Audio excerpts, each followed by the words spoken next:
Comment choisir un bon franchiseur? On a 1500 franchiseurs en France aujourd'hui. Est-ce que les 1500 franchiseurs sont tous très bons? Je pense que c'est comme partout. Il y a des très bons franchiseurs et d'autres qui sont perfectibles. Je pense que nous avons en France la chance d'avoir une fédération, la Fédération française de la franchise, qui est référente à la fois en France mais aussi à l'international. Donc déjà, les 150 réseaux qui font partie de la FFF sont référents. Je crois que ce qui est important, indépendamment du sceau de la FFF, c'est de voir quel est le véritable savoir-faire du franchiseur.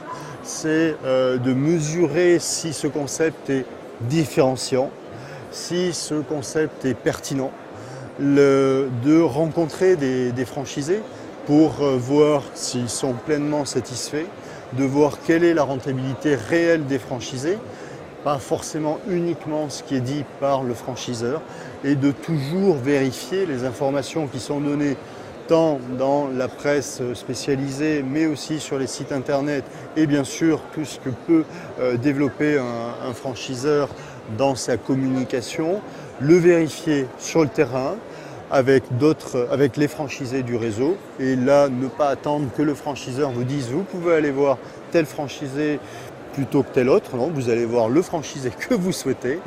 N'hésitez pas à regarder bien sûr sur Infogreffe et autres sites pour vérifier les chiffres du franchiseur et les chiffres des franchisés, et puis après de bien étudier le DIP et aussi le contrat.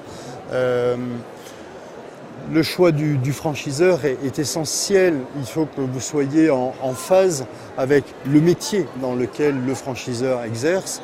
Si vous n'êtes pas commercial, n'allez pas dans une activité de service. Si vous n'êtes pas commerçant, n'allez pas dans une activité de commerce. Donc là, je crois qu'il y a des évidences. Tous les franchiseurs ont un profil idéal. Vous vous connaissez, si vous n'avez pas la conviction de correspondre à ce profil idéal, n'allez pas vers cette franchise.